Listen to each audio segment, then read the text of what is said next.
ఒకసారి పవన్ కళ్యాణ్ గారు ఈ రైస్ గురించి మాట్లాడారు. కేవీ రావు గారు బియ్యం ఎగుమతి గురించి అదొకసారి వినిపించండి. ఎందుకంటే కేవీ రావు గారి గురించి మనం ఎవరు మాట్లాడినా చాలా తక్కువ మాట్లాడగలం, మనకు చాలా తక్కువ తెలుసు.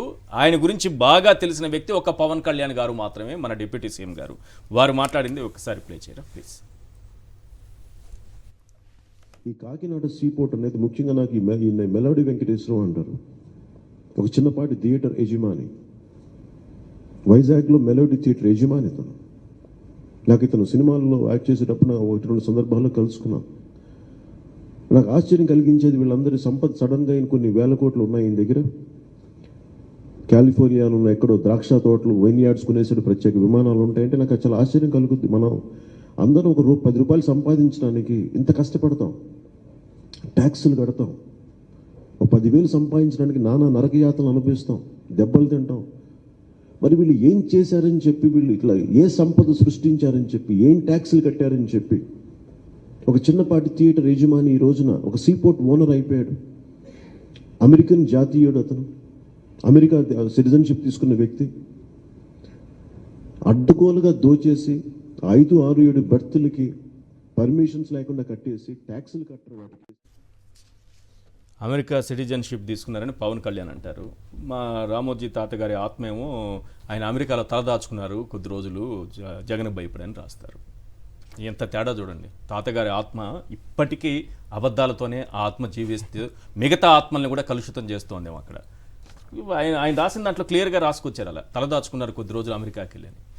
రైట్, మీరు చెప్పండి సార్, ఇది ఏంటిది? ఈ విధంగా కత్తులు పెట్టి, పెన్నులు పెట్టి, చెవిలో దూదులు పెట్టి రాసేసుకోవచ్చా? ఇలా గతంలో ఎవరైనా చేశారా? సరే, ఇప్పుడు అరవిందోకి సంబంధించి అలా జరిగే అవకాశం లేదు. ఎందుకంటే రాసుకుంటే 41% రాసుకోరు, 51% రాసుకొని మొత్తం అంతకంటే ఎక్కువ రాసుకుంటారు, లేదా 100కు 100% రాసుకుంటారు, అధికారం గుప్పెట్లో పెట్టుకుంటారు. కానీ మైనారిటీ వాటాదారుగా ఎవరు ఉండరు, అంత దూరం పోయిన వాళ్ళు ఎవరు ఆ విధంగా అయితే చేయరు అని అంటున్నారు.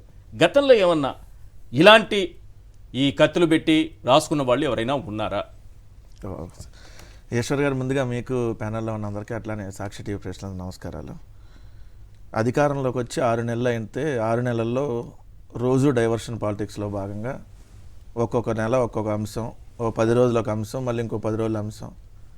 జూన్లో చూస్తే వాళ్ళు జగనన్న విద్యా కానుక, అమ్మఒడి, వైఎస్ఆర్ లానేస్తే ఇవ్వాలి. అవన్నీ మీరు అడుగుతుంటే, లేదంటే ప్రజలు అడుగుతారని రిషికొండ ప్యాలెస్, అది జగన్ ప్యాలెస్, అసలు ఈ జగన్ ప్యాలెస్ చూడండి ఎట్లా ఉందని చెప్పి దాని మీద రాద్ధాంతం చేశారు. జూలై నెలలో జగనన్న విదేశీ విద్యాదీవెన మొదటి విడత, వైఎస్ఆర్ నేతన్నేస్తం, ఎంఎస్ఎంఈకి ప్రోత్సాహకాలు, వైఎస్ఆర్ 0 వడ్డీ, ఇట్లా చాలా పథకాలు ఇవ్వాలి. అదంటే ఏమన్నారు, శ్వేతపత్రాలు రిలీజ్ చేసి అసలు ఈ రాష్ట్రం అడుక్కు తినిపోయింది, 14 లక్షల కోట్ల రూపాయలు అప్పులైపోయినాయి అని చెప్పి చంద్రబాబు నాయుడు గారు డైవర్షన్. తర్వాత ఆగస్టులోకి వచ్చేటప్పటికి జగనన్న విద్యాదీవెన 2వ విడత ఇవ్వాలి, వైఎస్ఆర్ కాపునేస్తం ఇవ్వాలి, వైఎస్ఆర్ వాహన మిత్ర ఇవ్వాలి. అంటే ఆటో డ్రైవర్లకి వీళ్ళు 15,000 ఇస్తా అన్నారు, జగన్మోహన్ రెడ్డి గారు 10,000 ఇస్తే. అప్పుడేం చేశారు, ముంబై నుంచి ఒక ఆమెను పట్టుకొని వచ్చారు, హనీ ట్రాప్ అంటే కాదంబరి జత్వాని. సో జత్వాని అంత పుణ్యాత్మరాలు లేదు, పరమాత్మరాలు లేదు, అసలు ఏమో భారతదేశంలోనే అత్యంత విలక్షణమైనటువంటి మహిళ. సో ఆమె మీద అసలు ఏంటో చెప్పి ఆమెను తీసుకొని వచ్చి నోవాటెల్లో పెద్ద సెక్యూరిటీ పెట్టి రాద్దామని చేశారు. తర్వాత సెప్టెంబర్లో తిరుమల లడ్డులో కల్తీ జరిగింది, జంతువులు కొవ్వు అని చెప్పి అలానే రాద్దామని చేసి, దాని తర్వాత వరదలు వస్తే ప్రకాశం బ్యారేజీ బోట్లకు సంబంధించి బోట్తో ప్రకాశం బ్యారేజ్ని గుద్దేస్తున్నారు. ఎందుకంటే వైఎస్ఆర్ చేయూత ఇవ్వాలి కదా, మన మహిళలందరూ అడుగుతారు కదా చేయూత, అడగకుండా టీవీలో ఈ డిస్కషన్ రావాలి. దాని తర్వాత అక్టోబర్లో వచ్చేటప్పటికి షర్మిల గారితో ఏడుస్తున్నట్టుగా కొద్దిగా బొట్లు గారిపించి, అసలు జగన్మోహన్ రెడ్డి చూడు చెల్లిని అన్యాయం చేశాడు, ఆమెకు ఒక 10 లక్షల కోట్లు ఇవ్వాలి, 10 లక్షల కోట్లు ఇవ్వకుండా ఆమెకు ఎగ్గొట్టాడు అని చెప్పి అదొక రాద్ధాంతం చేశారు. ఎందుకు, అక్టోబర్లో పిఎం రైతు భరోసా ఇవ్వాలి, జగనన్న వసతి దీవెన మొదటి విడత ఇవ్వాలి.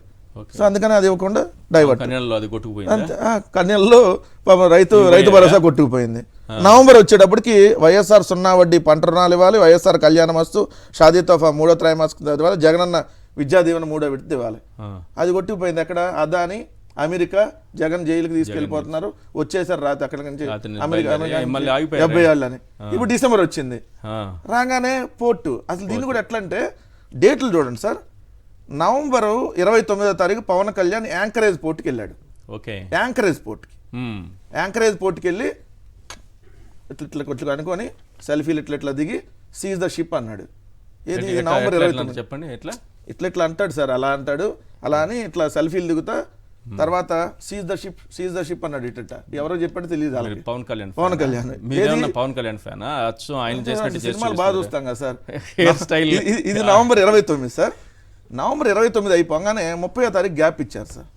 ఇచ్చి December 1 Nadendla Manohar press meet పెట్టాడు. అవును నాదెండ్ల మనోహర్ ప్రెస్ మీట్ పెట్టి యాంకరేజ్ పోర్టు ఎత్తుకుపోయింది. మామూలు పోర్టు దీన్ని అరబిందో వాళ్ళు లాగేసుకున్నారు.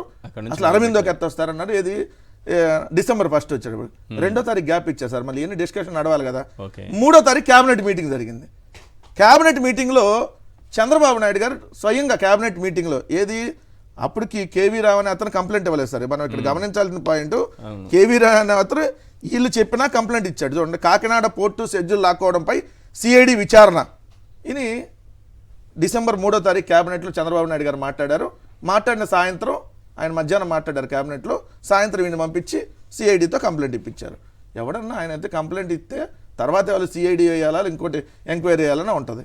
వీళ్ళే ముందు చెప్పి ఇది వేసారనేది క్లియర్గా ఇక్కడ అర్థమవుతుంది కదా. అంటే ఇది సీక్వెన్స్ ఏంటి మీకు? ఇప్పుడు మీరు ధాన్యం కొనుగోలుకు సంబంధించి రైతాంగం అంతా ఇబ్బంది పడుతుంది. 1725 రూపాయలకు కొనాల్సింది 1300, 1400, కొన్ని చోట్ల 1200కి అడుగుతున్నారు. అంటే ఎకరాకి 40 బస్తాలు పండితే ఒక్కొక్క ఎకరానికి వచ్చి దాదాపు 15,000, 20,000 నష్టపోతున్నారు. ఇవన్నీ డిస్కషన్ రాకూడదు. అందుకని ఈ డిసెంబర్ నెల డైవర్షన్ స్టార్ట్ అయింది. ఇప్పుడు పాయింట్లోకి వద్దాం సార్. ఎందుకంటే పోర్టును లాగేసుకున్నారు. ఎవడ అసలు పోర్టును లాక్కుంది? ఎవడు కట్టబెట్టాడు? ఫస్ట్ పాయింట్, ఈ భారతదేశంలో మొట్టమొదట ప్రైవేట్ పరం చేసిన పోర్టు కాకినాడ పోర్టు. భారతదేశంలోనే మొట్టమొదట ప్రైవేటు వ్యక్తుల చేతుల్లోకి అప్పజెప్పినటువంటి port Kakinada deep sea port. Chandrababu Naidu garu ఇప్పుడు ఏదైతే విజన్లో భాగంగా దేశంలో తర్వాత ఇట్లా ప్రైవేట్ పోర్టులు వస్తాయి, ప్రైవేట్ వాళ్ళకి అప్పగిస్తామని ఫస్ట్ ఆయన విజన్ తో భాగంగా ఆలోచించి విజన్తో ఎవరికి కేవీ రావుకి ఇచ్చారు. ఎవరికి విజన్ తిందా? మీరు పవన్ కళ్యాణ్ చెప్పారు కదా, సినిమా థియేటర్ నడుపుకునేటటువంటి వ్యక్తికి పోర్టు కట్టబెట్టాడు. ఆయన ఏమన్నా పెద్ద పారిశ్రామికవేత్త, ఏదైనా 100 దేశాల్లో ఏమైనా వ్యాపారాలు చేశాడా? విశాఖపట్నంలో థియేటర్ నడుపుకునేటటువంటి వ్యక్తి ఈ కర్ణాటి వెంకటేశ్వరరావు, మెలోడీస్ వెంకటేశ్వరరావు అంటారు. మెలోడీ వెంకటేశ్వరరావు, పూర్తి పేరు కర్ణాటి వెంకటేశ్వరరావు. ఈయన అప్పుడే 98లో ఏదైతే కోకోనాడా పోర్ట్ ప్రైవేట్ లిమిటెడ్ ఒక కంపెనీ అట్లా పెట్టించాడు చంద్రబాబు. 98లో పెట్టించి 98 ఎండింగ్లో 99 స్టార్టింగ్ వచ్చేటప్పటికి ఆయనకు ఆ పోర్టుని అప్పచెప్పినటువంటి కార్యక్రమం. ఇప్పుడు ఇదే పవన్ కళ్యాణ్ గారు సిఐడి ఎంక్వైరీ ఇప్పుడు ఆదేశించారని అంటున్నారు కదా. FBI ఎప్పుడు ఆదేశిస్తున్నారు అంటున్నారు? ఎందుకంటే పవన్ కళ్యాణ్ గారు నవంబర్ 15, 2018, ఇందా మీరు చెప్పిన వీడియో డేట్ 2018 నవంబర్ 15వ తారీఖు. చిన్న సినిమా థియేటర్ నడుపుకునే ఆయనకు సీపోర్ట్ ఎలా వచ్చిందో తేలుస్తా, ఆ పర్యావరణాన్ని దెబ్బతీస్తూ మత్స్యకారులను వేధిస్తున్న కేవీ రావు, నువ్వు అమెరికాలో ఉంటావంట. నీపై అమెరికా ప్రభుత్వానికి ఫెడరల్ బ్యూరో ఆఫ్ ఇన్వెస్టిగేషన్ FBIకి ఫిర్యాదు చేస్తా. అరే నువ్వే FBIకి ఫిర్యాదు చేస్తా అన్నావు. ఏది ఈ సినిమా థియేటర్ ఓనర్ మీద ఎట్లా వచ్చింది ఇవన్నీ అని చెప్పి మరి ఉల్టా సిఐడి కంప్లైంట్ చేయించేది ఆయన చేతే. అంటే ఇక్కడ క్లియర్గా అర్థమవుతుంది కదా. సో ఈ కాకినాడ పోర్టుకు సంబంధించి ఇప్పుడు ఏదైతే అరబిందో వాళ్ళు దాన్ని రైట్ రాయల్గా తీసుకున్నారు సార్. ఓకే, ఎందుకంటే 2021 స్టార్టింగ్లో ఈ పోర్టు తీసుకునే కంటే ముందే కాకినాడ కేసెడ్జ్కి సంబంధించినటువంటి దాంట్లో GMR గారి దగ్గర 51% వాటా కొనుక్కున్నారు. దానికి అనుబంధంగా ఇది కూడా ఇక్కడ ఉండాలి అనేటటువంటి ఆలోచనతో వీళ్ళ దగ్గర 41% షేర్ కొనుక్కున్నారు. ఈయన ఎంత పెద్ద ఘనాపాటి. ఎందుకంటే ఈయన ఇప్పటికి 12-13 కంపెనీలు నడుపుతున్నాడు సార్ స్టిల్. ఎందుకంటే అప్పుడు ఆ రోజు ఓన్లీ సినిమా థియేటరే. ఈ పోర్ట్ హ్యాండ్ ఓవర్ వచ్చినాక చంద్రబాబు నాయుడు గారు బినామీగా ఒక వ్యక్తిలాగా ఈయన ఉంటూ సో 12-13 కంపెనీలు నడుపుతున్నాడు. మరి విధంగా 4 ఏళ్ల క్రితం నీ మెడ మీద తుపాకీ పెట్టో, లేదంటే పీక మీద కత్తి పెట్టేట కొయ్యిపోతేనో, లేదంటే మొత్తం నిన్ను అసలు చంపేయబోతేనో 13-14 కంపెనీలు నడుపుతున్న పెద్ద బడా పారిశ్రామికవేత్త కదా నువ్వు. నీకు చంద్రబాబు నాయుడు అండుంది కదా. పనికిమాలిన ఛానల్ రోజు సొల్లు కబుర్లు చెప్పే ఛానళ్ళు ఉన్నాయి కదా. లెగిస్తే కోర్టులకు వెళ్ళారు కదా మా మీద. మరి ఎందుకు ఆ రోజు కంప్లైంట్ చేయాల? ఈ 6 నెలల్లో ఎందుకు చేయాల? ఈ సీక్వెన్స్ ప్రకారం ఎందుకు వచ్చేసారు? ఈ రాస్తున్నటువంటి పత్రికలు నేను సూటిగా అడుగుతున్నా సార్. ఎందుకంటే ఎవరైతే ఈ పత్రికలు ఇవన్నీ రాస్తున్నారో ఈ పత్రికలు రాసి జగన్మోహన్ రెడ్డి గారి పేక మీద కత్తి పెట్టి తుపాకి పెట్టి వేరుతున్నారు కదా. రాస్తున్నట్టు క్లియర్ గా రాసుకొచ్చారు సార్. ఈ రాస్తున్నటువంటి ఈ ఈనాడు దినపత్రిక సంబంధించి అడుగుతున్నా బాబు, పేకల మీద కత్తి పెట్టాలో తుపాకి పెట్టాలో నీకే అలవాటు రామోజీ, నీ కొడుకు కిరణ్కి అలవాటు. ఏమైంది? ఇదిగోండి, రామోజీ మా సంతకాలు ఫోర్జరీ చేశారు. నకిలీ సంతకాలతో షేర్లను శైలజా కిరణ్కు బదలాయించారు.